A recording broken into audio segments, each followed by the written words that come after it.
El sexenio de Miguel Alemán Valdés fue de continuidad y ruptura con la revolución. Alemán es el primer presidente civil posterior a la lucha armada y es también heredero político de los grandes generales comprometidos con las causas sociales.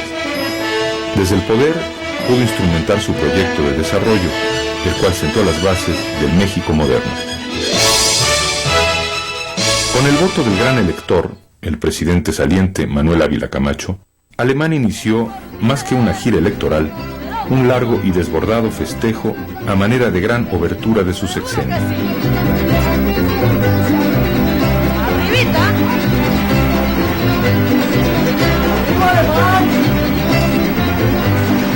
En cada lugar que visitó, el candidato del PRI fue recibido como el nuevo presidente.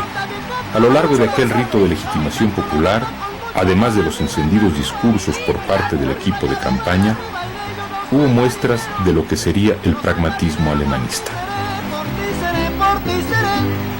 Al lado de Alemán estaban los grupos técnicos. Estos iban estudiando los problemas de cada región y recibían el material de peticiones que le hacían en cada lugar. En León, la gira de estudio y difusión del ideario de Miguel Alemán concluye con un grandioso acto de unidad al que asisten todos los partidos de todas las ideas, de todas las doctrinas, que están listos para iniciar la jornada constructiva que dirigirá el candidato nacional. Finaliza con una solemne sesión de mesa redonda a la que asisten representantes de todos los sectores del trabajo y del capital. Don Miguel tuvo como idea fundamental el desarrollo económico de México. Y se rodeó, desde el primer momento se vio el gran cambio, se rodeó de un gabinete de universitarios. La mayor parte de los ministros del régimen del licenciado Alemán fueron compañeros de estudio de él. Y la mayor parte eran profesores de la Facultad de Derecho. Entonces, claro, fue un cambio formidable. De los gabinetes de caciques, especialmente militares, de la época anterior, a los hombres de la universidad manejando el país, pues había un abismo. Se inicia la etapa civil de la vida mexicana. Entonces es un fenómeno muy curioso, una cierta audacia del presidente alemán de no usar el equipo de dinosaurios, como se dice ahora, de fósiles, sino una nueva generación, una nueva promoción que han calificado ahora de los licenciados. Al menos 11 antiguos compañeros de escuela de Alemán ocuparon altos cargos en su gabinete.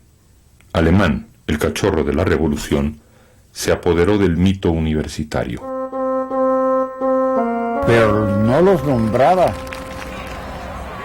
al azar.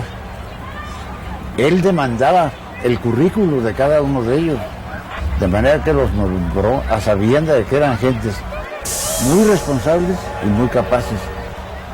Puedo decirle a usted que todos ellos, además de ser capaces, fueron muy honestos. Desde los tiempos preparatorianos, Alemán y sus amigos aspiraban a destacar en la política del país. Se sentían la generación que consolidaría la revolución con las obras y dentro del régimen. La continuidad constitucional del gobierno de la República queda sellada en el saludo que ambos presidentes cruzan. Protesto. Ya en el poder, los universitarios alemanistas inauguraron la etapa de la llamada Revolución Institucional. Y si así no lo hiciere, que la nación me lo demande. En esa fecha histórica, Alemán prometió la modernización del país por la doble vía del crecimiento industrial y el incremento de la producción agrícola. De la revolución venimos y vamos con sus principios a abrir un nuevo capítulo en la historia de nuestro país. Un sexenio en donde hubo una gran protección al desarrollo económico, industrial, financiero del país. El presidente alemán abrió una etapa de libertad económica que fue muy favorable para el afianzamiento del desarrollo que inició, hay que reconocerlo, el general Cárdenas y consolidó el presidente Ávila Camacho. En Alemán convergían el político visionario y el emprendedor hombre de negocios. En los años 40, México carecía de la infraestructura necesaria y de un programa de desarrollo que le permitiera explotar eficazmente sus recursos naturales. El gobierno alemanista efectuó cuantiosas inversiones para abrir vías de comunicación, generar más electricidad y aumentar la producción agrícola. Las vías de comunicación son bases de la recuperación nacional. La Secretaría de Comunicaciones coopera a la realización de este noble anhelo. En el periodo alemanista se construyeron las carreteras de Cuernavaca, la primera de 4 carriles, la Panamericana, la de Acapulco y la Transístmica, así como los ferrocarriles del sureste y el de Baja California. La apertura de carreteras y la ampliación de vías férreas abarcaron la geografía nacional, dibujando el perfil del México en gestación. Eran las arterias por las que correrían a lo largo y ancho del país materias primas, alimentos y mercancías. Este magno proyecto se redondeó con la ampliación de los puertos marítimos y una moderna red de aeropuertos: México, Acapulco, Ciudad Juárez, Tijuana, entre otros. El campo mexicano era un campo que estaba muy rezagado tecnológicamente. Entonces se inicia el gobierno del licenciado Alemán precisamente con esa meta. Se empezó a buscar la manera de producir más y que se incrementara el volumen de lo producido, que era una manera de aumentar el ingreso del campesino. Fue cuando se empezaron a usar las semillas mejoradas, la fertilización, los pesticidas, y se inició un programa de gran transformación. El presidente alemán estaba espantado de que el proyecto del presidente Cárdenas de Ejido pudiera afectar tremendamente la producción agrícola y hasta la paz en México. La inversión de grandes capitales en el campo y el aumento de la producción fue posible una vez que Alemán reformó el artículo 27 constitucional, garantizando la propiedad privada de la tierra. Así desvaneció de una vez por todas el fantasma de la expropiación. 20% de la inversión total bruta en el periodo se destinó al campo. La mayor parte se utilizó en la construcción de presas en zonas donde se practicaba o se podía practicar una agricultura de alto rendimiento. Hasta antes del licenciado Miguel Alemán se habían puesto bajo riego por el esfuerzo de 20 años de gobiernos del país, se habían puesto bajo riego una superficie de 575,000 hectáreas. El señor presidente alemán en su solo sexenio puso otro tanto, o sea, otras 575,000 hectáreas de riego. Esto es, distribuyó obras en todo el país. En solo unos años, el presidente empresario realizó el sueño de los sonorenses: crear la agricultura mexicana moderna, punto de partida para subsidiar el nuevo paradigma de riqueza nacional, el paradigma de la industrialización. La presa Presidente Miguel Alemán en el Temazcal es la primera del sistema y dará riego auxiliar a 15,000 hectáreas. 4 túneles gigantescos perforados en la montaña permitirán generar más de la mitad de la energía eléctrica que México necesita. La cristalización del sueño alemanista requería con urgencia que se generara más electricidad. Era la energía que movería a las industrias. Los técnicos del régimen colocaron turbinas en las numerosas presas que construyeron y la corriente alimentó muy pronto fábricas y talleres. La producción de energía eléctrica siguió incrementándose en el último año. Se incluyeron plantas generadoras con capacidad de 150,000 kilovatios aproximadamente, destacando entre las principales la segunda unidad de Iztapantongo y la termoeléctrica de La Laguna, así como las plantas diésel y móviles. En todas ellas se invirtieron 157 millones de pesos. La iniciativa privada cooperó en este esfuerzo con 212 millones que permitieron instalar 14 plantas generadoras. La fiebre constructora desatada durante el periodo alemanista abarcó también la edificación de escuelas, hospitales y clínicas. Los servicios de educación y seguridad social no fueron un renglón menor en el programa del universitario alemán. En ese tiempo se comentaba que si se colocaba al azar un dedo sobre el mapa de México, era seguro que en el punto señalado se construía una obra alemanista. Don Miguel Alemán fue un impulsor de la economía, pero con una tendencia, por supuesto, no clara en esos momentos para nosotros, inflacionista. La idea del licenciado Alemán era crear un México industrial y para financiar ese desarrollo económico se usaron métodos inflacionistas. Volamos sobre Tlalnepantla, Estado de México, donde el esfuerzo del hombre ha levantado una rica y próspera zona industrial, transformando esta región para realizar efectivamente la recuperación económica promovida por el presidente de la República. Una gran cantidad de nuevas plantas y factorías cuyo valor asciende a más de 400 millones de pesos dan testimonio de la obra desarrollada en beneficio patrio, con el concurso de autoridades, empresas y trabajadores. Bajo la lógica del presidente empresario, los mexicanos debían olvidarse de pugnas políticas e ideológicas y trabajar unidos para lograr el progreso. La paz y la justicia social se alcanzarían generando riqueza. Si algo se ha criticado al gobierno del presidente alemán de esa política, es de que fue una industria muy protegida, con perjuicio de los intereses de los consumidores.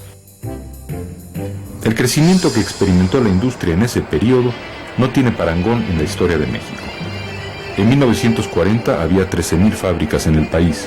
En 1950 sumaban ya 73,000, la mayoría de ellas concentradas en la Ciudad de México.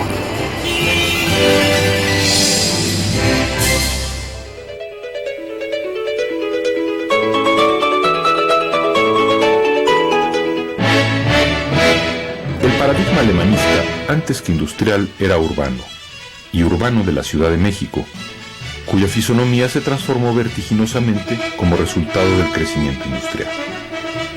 Materias primas y energéticos eran subidos a 2,000 metros de altura hasta la todavía región más transparente del aire para transformarlos en bienes de consumo de donde eran distribuidos al país entero.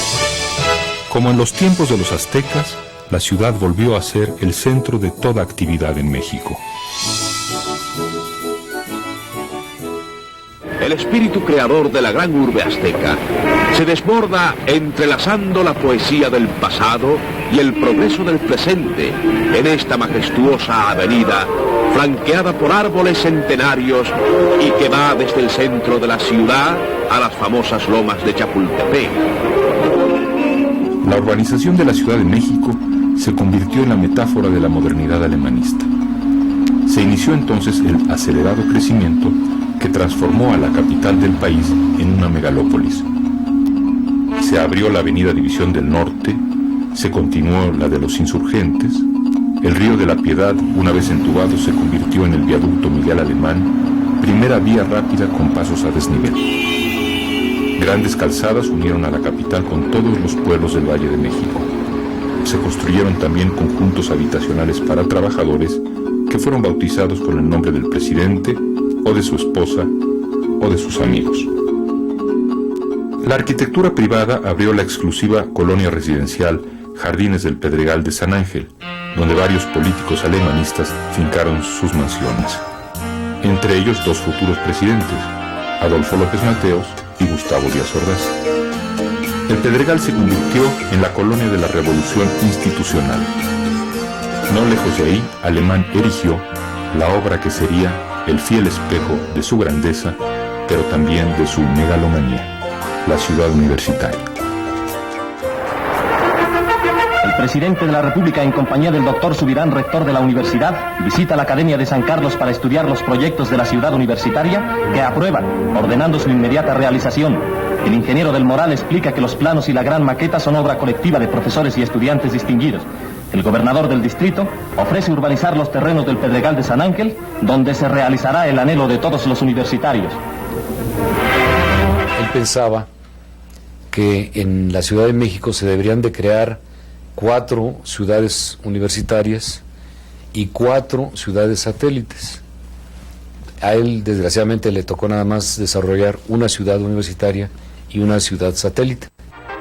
Hay regiones sobre las que parece flotar el espíritu. Así sucede en el Pedregal de San Ángel, cuna de la más vieja civilización del continente y de la más nueva ciudad de América, la Ciudad Universitaria de México, la obra de mayor trascendencia emprendida bajo el régimen actual. El licenciado Miguel Alemán, universitario en el poder, llega acompañado del ministro de Hacienda, del licenciado Carlos Novoa, quien ha confiado esta gran misión, del arquitecto Carlos Lazo, gerente general de la Ciudad Universitaria, y de los secretarios de Recursos Hidráulicos y de Comunicaciones. El arquitecto Lazo... En aquel entonces se decía que la Ciudad Universitaria era un elefante blanco por su tamaño, además de que se consideraba que estaba muy lejos.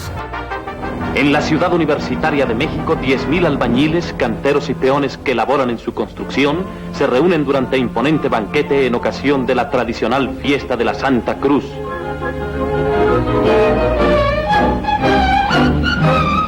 En la gigantesca explanada frente al Instituto de Ciencias, la más alta construcción de concreto en México, el edificio de humanidades, el más extenso, la biblioteca y la rectoría, en 3 kilómetros de mesas, la típica barbacoa y la salsa borracha satisfacen nuestras debilidades gastronómicas. Sin duda, la obra que coronó la visión urbanística de Alemán fue la Ciudad Universitaria, monumento que el primer gobierno de universitarios se levantaba a sí mismo. Y para coronarlo erigió en el centro de la explanada una estatua del licenciado Miguel Alemán, ataviado con sobria toga. Campeón P-U-M-A-S Puma ra. El presidente alemán advirtió desde su toma de posesión: no deben realizarse paros ilícitos. Para mantener y consolidar las conquistas revolucionarias mediante la industrialización, ejerció un control férreo del movimiento obrero. Unos días más tarde, recibe la primera amenaza de paro por parte del sindicato petrolero. Su respuesta es inmediata y contundente. Era muy fácil para ellos, exigían tal cual y hacían un paro. ¿Cómo íbamos a fomentar y fortalecer la economía de un país que queda sujeto a los caprichos de los líderes? Tuvo que constreñírseles, se les constriñó.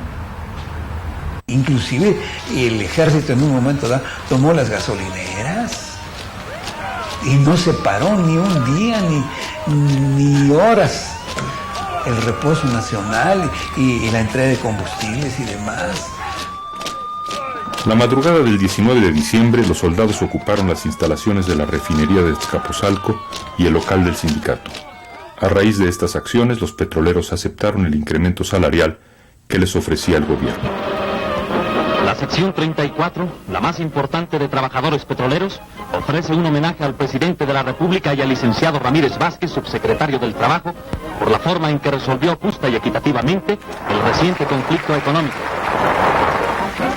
Se dice que en esta comida de reconciliación, los dirigentes le dijeron a Alemán, al calor de las democráticas bebidas: pero si nada más lo estábamos calando, señor presidente. A lo que el mandatario respondió: pues ya me calaron, hijos de la tiznada. El golpe contra los petroleros caló hondo en el ánimo de los principales sindicatos de la industria paraestatal, que respondieron abandonando la CTM para fundar una central independiente, la Confederación Única de Trabajadores, CUT, acaudillada por el dirigente ferrocarrilero Luis Gómez Zeta. A mediados de 1948 se anunció una devaluación de casi el 50%. La popularidad de Alemán disminuyó. Los ferrocarrileros fueron los primeros en protestar y atacaron al presidente. Alemán no esperó a que ningún otro sindicato lo calara. Se adelantó, llevando a escena a un personaje que se volvió sinónimo del control político sobre el movimiento obrero: Jesús Díaz de León. Decir aquí donde quiera, alzando siempre la voz: yo soy charro hasta que muera, así lo quiere mi Dios. En el el movimiento obrero lo que pesaba fundamentalmente eran los grandes sindicatos nacionales. Y los ferrocarrileros fueron por eso el primer sindicato realmente golpeado a fondo por el charrismo. El charrismo pues se viene de ahí, de ese golpe contra el sindicato ferrocarrilero, que lo dio contra una directiva legalmente elegida, un señor que era charro, o sea, andaba a caballo los domingos y toda esa cuestión, le decían el Charro Díaz de León. Pero con charro con botonadura de oro y de plata. Este fue el que encabezó el golpe contra el comité ejecutivo y apoyado por la policía directamente. Nosotros no teníamos ningún apoyo. El apoyo no los dio el haber podido reunir en un momento dado a 10.000 gentes frente al sindicato y tomarlo a como diera lugar. Siempre los fuimos a sacar a patadas así. Díaz de León demandó a Gomezeta por fraude al sindicato y logró que lo encarcelaran. 6 meses después, Gomezeta salió libre sin que se le probara delito alguno. La intervención se repitió en otros sindicatos y el movimiento obrero independiente fue desmembrado. Desde ese momento y hasta la fecha, a todo líder obrero que se vende se le llama líder charro, en honor a Díaz de León. Con el charrismo se institucionalizó el control del sistema sobre los obreros. Después ya no lo necesitaron tanto, empezaron a hacer los métodos más de la corrupción habitual, ¿verdad? A través de que los dirigentes son senadores, diputados, a veces hasta gobernadores. El regreso de los sindicatos al redil de la CTM y del partido oficial continuó el resto del sexenio. A Miguel Alemán, la asamblea de la CTM lo designó primer obrero de la patria, aunque no fue propiamente un acto de sometimiento. La clase obrera mexicana recibió un trato preferencial del sistema político mexicano. Comparados con los campesinos, su situación era infinitamente mejor y en algunos casos estaban cerca ya de la clase media. En el sexenio alemanista, los negocios medianos se hicieron grandes y los chicos se volvieron medianos. La escala que Alemán dio a la economía alentó la apertura de nuevas empresas y es indudable que muchos mexicanos se beneficiaron de ello.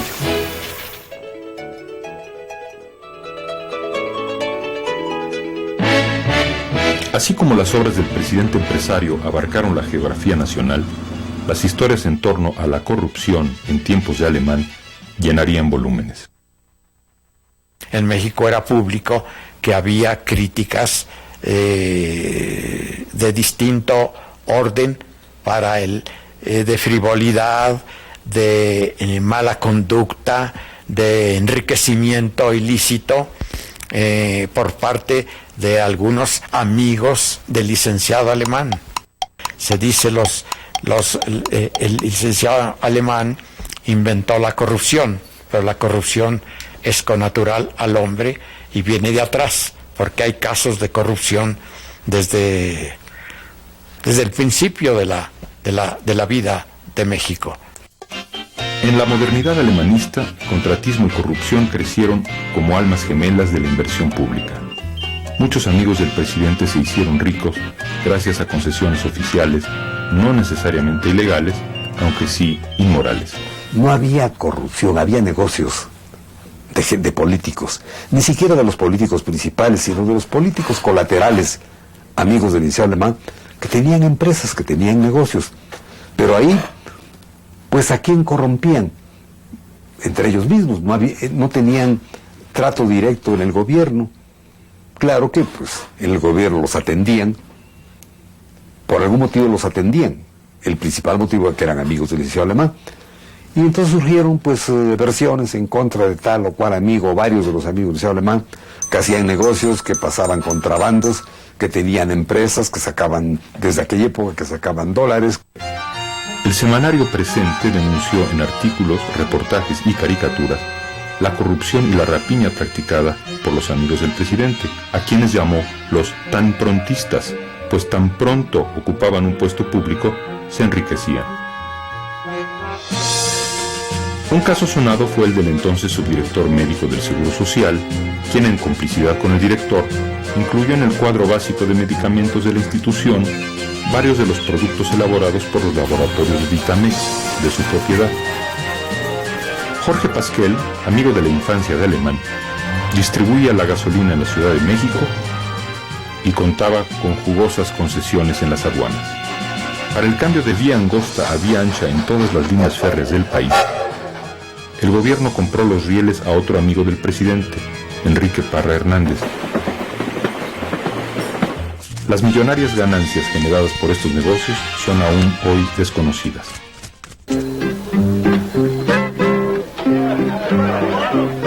Por ahí dicen que a un rico nunca ni en el cielo dan cabida, pero dando una mordida, hasta el cielo paso yo.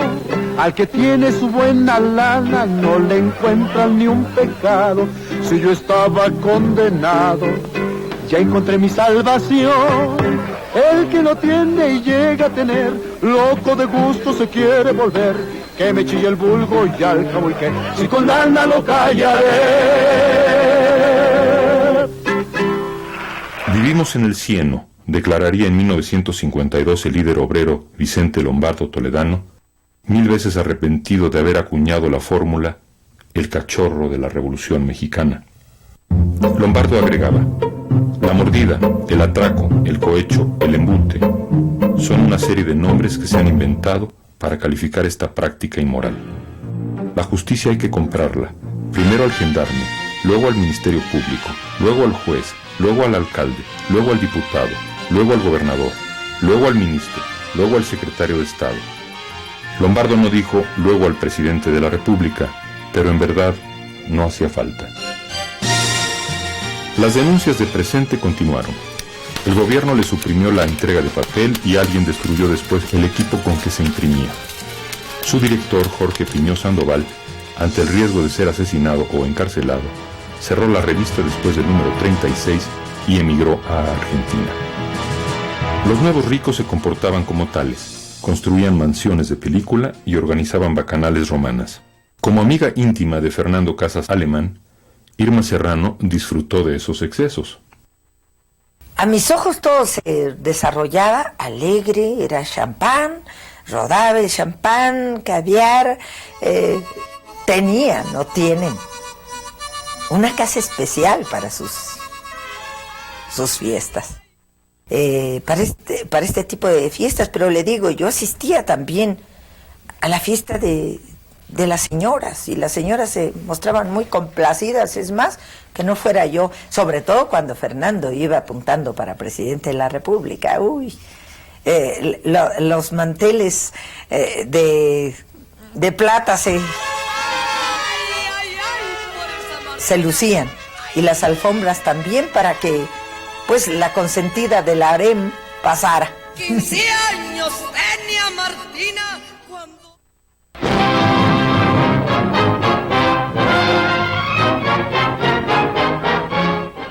Marzo 1947. Esto es acontecimiento que hace historia. Por primera vez en los anales de dos grandes naciones, el jefe del Ejecutivo de los Estados Unidos visita la capital de México. Su Excelencia, señor presidente, gobernador, agradezco profundamente la cordial bienvenida que me extienden en el nombre de la antigua y noble Ciudad de México. Admiramos el precioso aire de Tenochtitlán. Chapultepec. El siguiente gesto del señor Truman será recordado por muchos años en México. Apartándose de su itinerario, el presidente hace una sorpresiva visita al monumento de los niños héroes de la batalla de Chapultepec, que en 1847 murieron defendiendo la capital en contra de las tropas norteamericanas. En un acto sin precedentes, el señor Truman rinde homenaje a este sagrado recinto de la patria. En plena Guerra Fría, al llegar Miguel Alemán a la presidencia, las relaciones entre México y Estados Unidos entraron en una etapa de completo deshielo.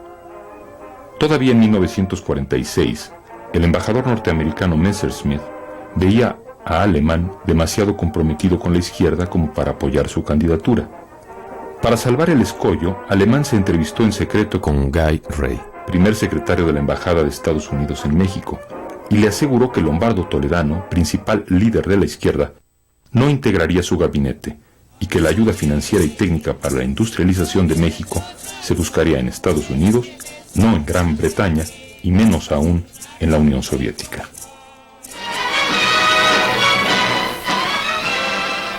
Y ahora, abril 29 de 1947, la segunda visita. Sobre el Aeropuerto Nacional de Washington, escuadrones de bombarderos vigilan la llegada de don Miguel Alemán, primer presidente mexicano que visita los Estados Unidos. Aterrizando en el avión personal del presidente Truman, el distinguido jefe del Ejecutivo de México recibe honores militares de las tropas de la famosa 82 División Aérea.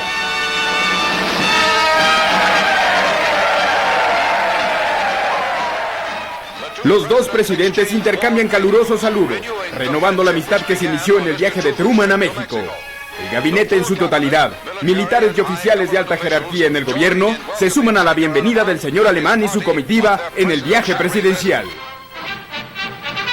Con esta visita, la desconfianza dio paso a una relación con tintes de luna de miel. Mayo 2. Miguel Alemán conquista Nueva York. Aunque el cielo de Manhattan envía una fría llovizna, el presidente de México es aclamado en la ciudad más grande del país en su primer día como nuevo ciudadano honorario de Nueva York. En camino al City Hall, en el centro de la ciudad, su convertible es aclamado por millones que, a pesar del clima, hacen una demostración espontánea de cálida amistad.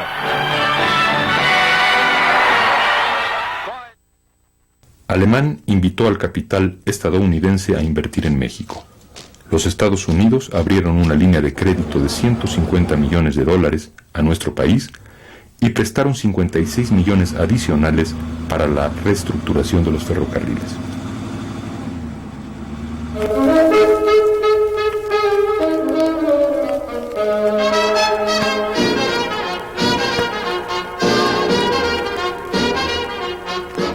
En la sociedad mexicana comenzó una creciente imitación del modo de vida americano.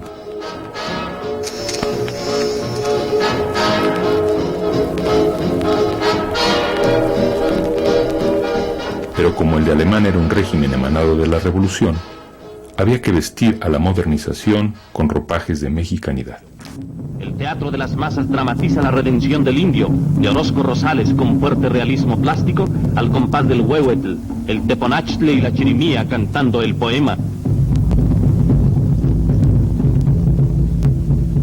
El águila de Anáhuac en vuelo majestuoso se ha despertado ya, y el Quetzalcóatl simbólico que llevas en el alma ya debe despertar.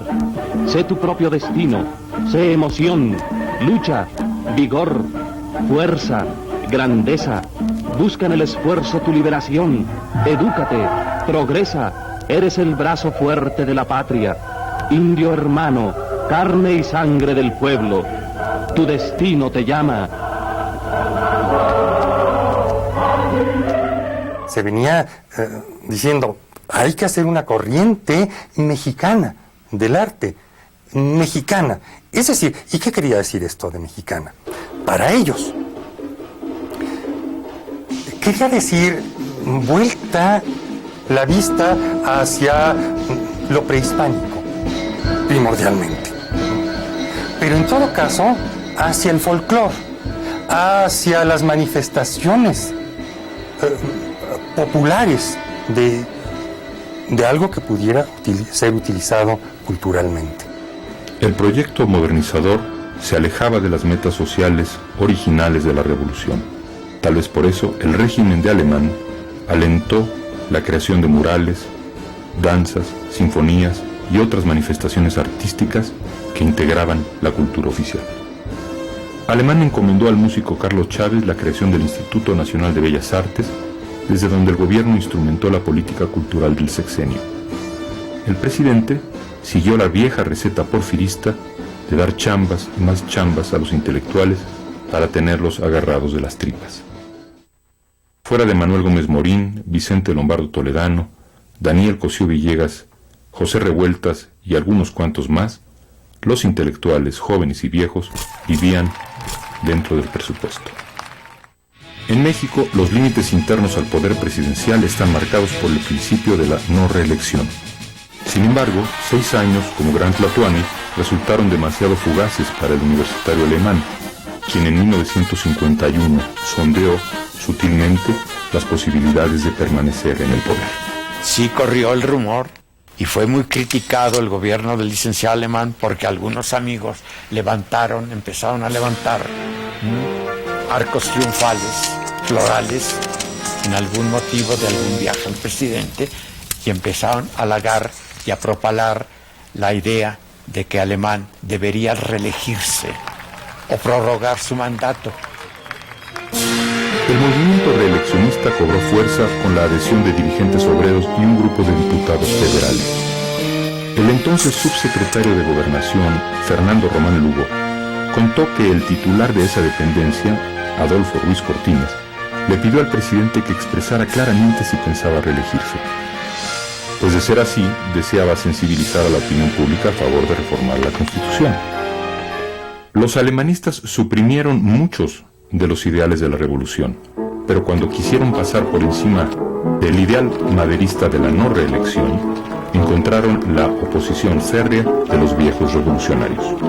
Lázaro Cárdenas le comentó a Gonzalo N. Santos: pobre licenciado alemán, rodeado de tanto indeseable, y lo autorizó para que hiciera público que el general Ávila Camacho y él estaban completamente unidos y se opondrían tenazmente a la reelección. El primer mandamiento del presidencialismo en México estaba escrito: cederás el poder al 6º año. Bloqueada la posibilidad de reelegirse, Alemán buscó retener el poder cediéndolo al amigo que todo le debía. El candidato del licenciado Alemán era el licenciado Casas Alemán, regente de la Ciudad de México. Repito, no pariente de él, sino amigo, pero gente de su predilección amistosa, de sus amigos más allegados, de los más fieles, de los que habían militado con él desde estudiante, es decir, se quería mucho, ¿no? Se dice que hubo una presión muy fuerte de esos viejos líderes y que todos unificados a través de una voz militar le dijeron amistosamente al licenciado Alemán que ese grupo aceptarían a cualquiera menos a Casas. Entonces tuvo que ponerse a escoger, y pienso que al que encontró idóneo fue a Ruiz Cortines. Una vez que Alemán optó por su secretario de Gobernación, Cárdenas retiró el apoyo al general Miguel Enríquez Guzmán, cuya candidatura había respaldado para evitar una versión alemanista del maximato. La candidatura del general Enríquez Guzmán ganó gran número de adeptos. En mayo de 1952, Alemán ordenó a la policía romper violentamente un mitin de enriquistas frente al hemiciclo a Juárez. La represión fue la respuesta del primer presidente civil a quienes demandaban elecciones democráticas. Resuelta la sucesión, ocurrió lo que parecía imposible: la declinación definitiva del poder del presidente Miguel Alemán. Para un hijo de un presidente es muy extraño oír que a su padre le tocan el himno nacional. El himno nacional es de todos los mexicanos, no es del presidente, pero de alguna manera se lo tocan al presidente cuando le rinden honores al Ejecutivo. Y se siente también muy feo el último día que ya le tocan el himno, o que se lo tocan a otro presidente que no es el padre de uno.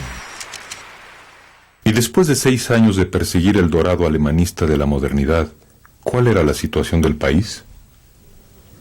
Sin duda había orden, paz y progreso material.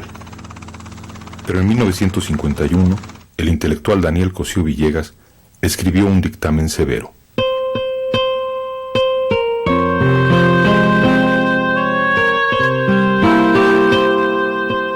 Según Cosío Villegas, la falla más grave del programa alemanista era de índole política. El tan decantado progreso material e industrial, aseguraba, es usado como chorro de luz que se arroja a los ojos del pueblo para cegarlo e impedirle así ver sus propias llagas políticas. El gobernante, cuyo programa es exclusivamente de progreso material, declara que es tan esencial a la dicha del pueblo que para dárselo principia por pedir orden, trabajo y disciplina, y acaba por exigir acatamiento ciego y servil, la sumisión abyecta de todo el país.